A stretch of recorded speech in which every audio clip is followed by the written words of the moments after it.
Hey friends, I'm going to be giving you my 100-hour Outward review today. So Outward was developed by 9 Studio and published by Deep Silver. It's available on PC and console. Outward is a third-person classic RPG with story, consequences to those story plots, and open-world dungeons. Outward's main focal point is its survival element added to the RPG aspect of the game. Outward focuses on bodily necessities from eating, drinking, and sleeping to diseases and viruses contracted from bad food, rancid liquids, and enemy attacks. Besides the needs of the body, Outward also features environmental survival. You can easily become too cold in a blizzard or too hot out in the sun if you're not wearing adequate clothing. There are several items in the game to combat these survival inflictions, like food, filtered liquids, tents, teas, and specialized armor with weather resistances on them. The combat can initially feel clunky, but that is because it is aiming for a more realistic feel. In reality, when you're attempting to swing a 50-pound two-handed axe around you, it's going to be slow. This is remedied by the skills available in the game, so once you gain enough currency, you can obtain the skills that allow you to chain effects, such as knocking down an enemy and then dealing additional damage due to the knockdown. In my personal opinion, Sword and Dagger feels the most comfortable and fluid, while Chakrams feel the least. While there are a lot of combat options, some feel a bit rushed or not polished.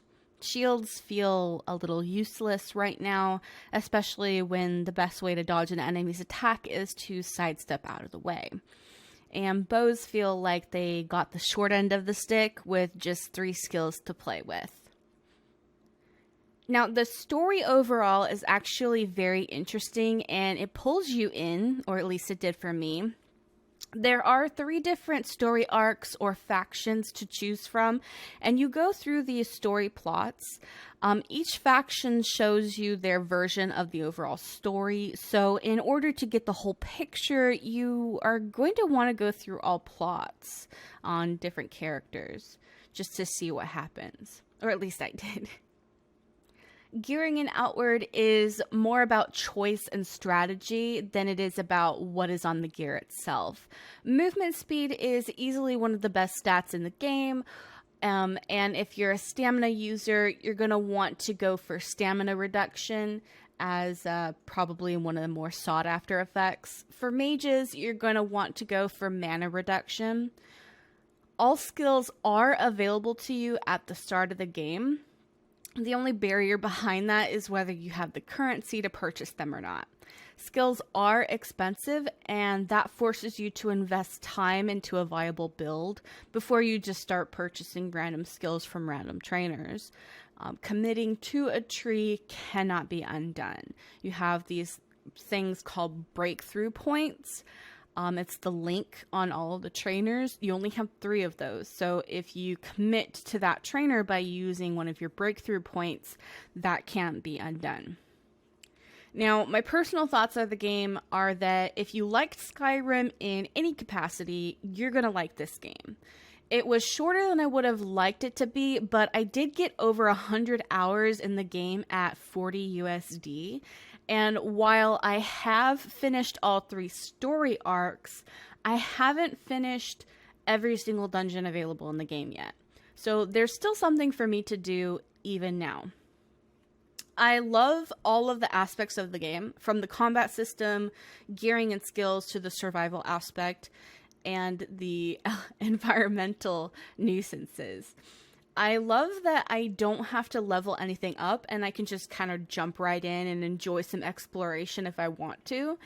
And I don't have to worry about min-maxing any of my gear. I can just kind of throw on whatever I like to get the job done. So if I wanted to make an archer with like a 2-handed axe or a 2-handed claymore, I could very easily do that just by using the Master Trader's gear that gives movement speed and stamina reduction.